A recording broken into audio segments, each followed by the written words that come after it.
Take the stealth gameplay of Metal Gear Solid, wrap it in an episode of Looney Tunes, and you've got yourself a timeless game that many people probably have never heard of. My name is Quidge, and today we're taking a deep dive into Looney Tunes Sheep Raider for the PlayStation 1.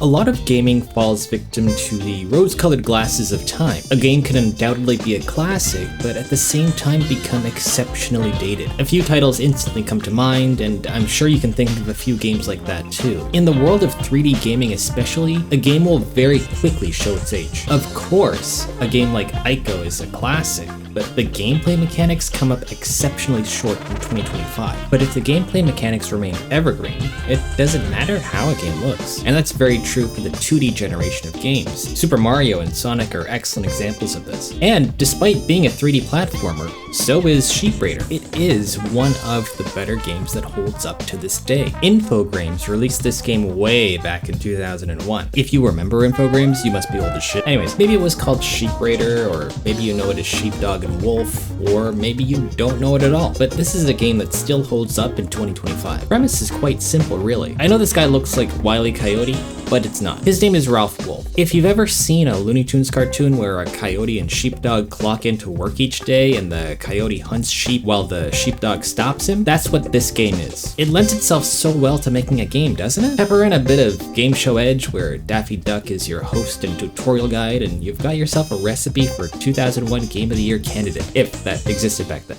All you have to do is catch a sheep and bring it back to the goal. Sounds easy, right? Well, of course it gets harder over time. You sneak your way through 15 levels, dodging the gaze of Sam Sheepdog by any means necessary. Acme products are on full display throughout the game, and you'll test out rocket packs, sheep costumes, bungee cords, and even time travel gizmos that get the job done. There are even bonus punch clocks to find at every level, so you can unlock some extra stages too. There are so many elements of the game's presentation that make it timelessly great. The levels are by no means open world, but they are large enough that they require a bit of exploring, and they're complicated enough that they require more than a bit of thinking to solve. Some levels will definitely challenge you with cleverly arranged puzzles to complement the straightforward gameplay of tiptoeing your way to grab a sheep. You can attract a sheep with lettuce, you can strap a bungee cord on your waist, tie it to a tree, and jump down and grab a sheep. You can catapult them across the map, you can ship them on a train, you can ship them on a boat, you have to tiptoe through a landmine and then use your own footsteps to walk your way back while holding a sheep. These developers really got creative with the game. They were also pretty strategic with their use of their Looney Tunes guest stars. Each character is a highlight to the level. You'll come across Porky Pig, that bull guy, that big red guy, and that little Roman guy.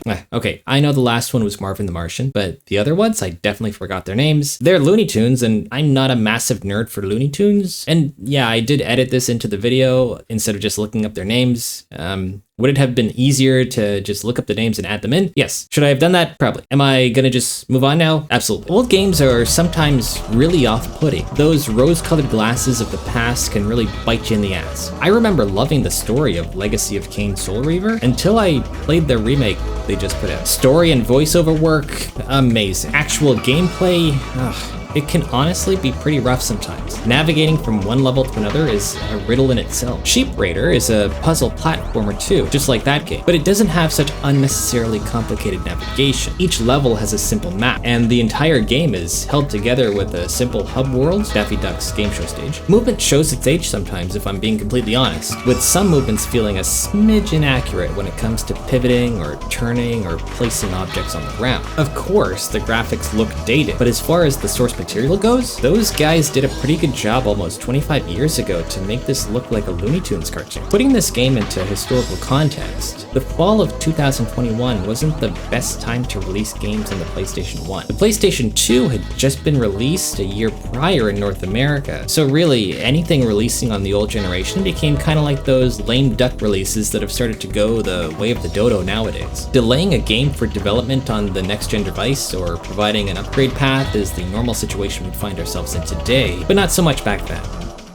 It's hard to find out how well Sheep Raider sold, or how much of a success or failure it was, but the fact that the game has been locked on the PlayStation 1 since its release, although I acknowledge it's abandonware on Windows right now, the answer is probably pretty obvious. A game like Sheep Raider is a reminder of why emulation is so important for game preservation. You'd be hard-pressed to find a legitimate copy of this game to play nowadays without jumping through some frustrating hoops. The saddest part is that the game is so good and we'll probably never see it re-released. This game has so much to offer and so much to tap into for a sequel that will never come.